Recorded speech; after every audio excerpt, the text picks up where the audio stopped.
Pride and Prejudice by Jane Austen. Chapter 1. It is a truth universally acknowledged that a single man in possession of a good fortune must be in want of a wife.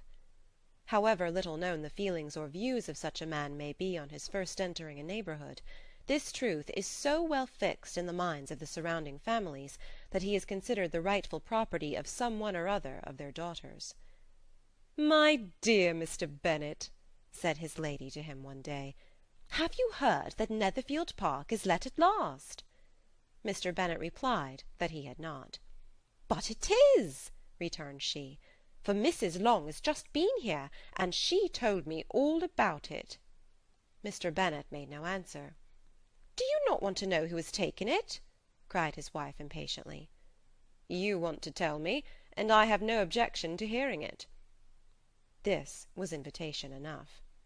"Why, my dear, you must know Mrs. Long says that Netherfield is taken by a young man of large fortune from the north of England, that he came down on Monday in a chaise and four to see the place, and was so much delighted with it that he agreed with Mr. Morris immediately, that he is to take possession before Michaelmas, and some of his servants are to be in the house by the end of next week."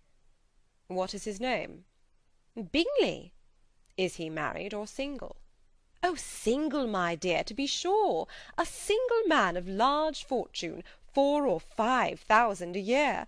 What a fine thing for our girls!" "How so? How can it affect them?" "My dear Mr. Bennet," replied his wife, "how can you be so tiresome?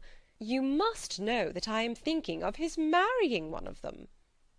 "Is that his design in settling here?" "Design!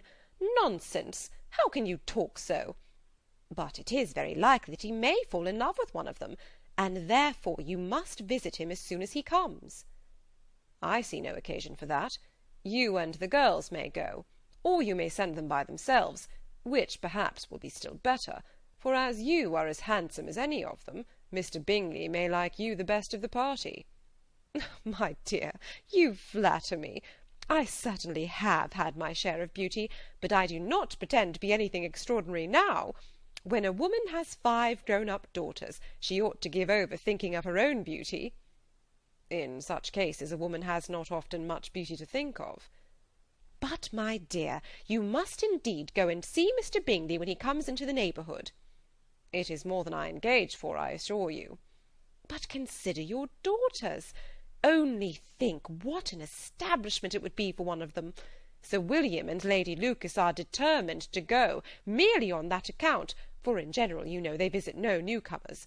Indeed you must go, for it will be impossible for us to visit him if you do not." "You are over-scrupulous, surely. I dare say Mr. Bingley will be very glad to see you, and I will send a few lines by you to assure him of my very hearty consent to his marrying whichever he chooses of the girls, though I must throw in a good word for my little Lizzy." "I desire you will do no such thing. Lizzy is not a bit better than the others, and I am sure she is not half so handsome as Jane, nor half so good-humoured as Lydia. But you are always giving her the preference." "They have none of them much to recommend them," replied he. "They are all silly and ignorant like other girls, but Lizzy has something more of quickness than her sisters." "Mr. Bennet, how can you abuse your own children in such a way? You take delight in vexing me. You have no compassion for my poor nerves." "You mistake me, my dear. I have a high respect for your nerves. They are my old friends. I have heard you mention them with consideration these last 20 years at least." "Oh, you do not know what I suffer." "But I hope you'll get over it, and live to see many young men of 4,000 a year come into the neighbourhood." "It will be no use to us if 20 such should come, since you will not visit them." "Depend upon it, my dear, that when there are 20, I will visit them all." Mr. Bennet was so odd a mixture of quick parts, sarcastic humour, reserve, and caprice, that the experience of 23 years had been insufficient to make his wife understand his character. Her mind was less difficult to develop. She was a woman of mean understanding, little information, and uncertain temper. When she was discontented, she fancied herself nervous. The business of her life was to get her daughters married, Its solace was visiting.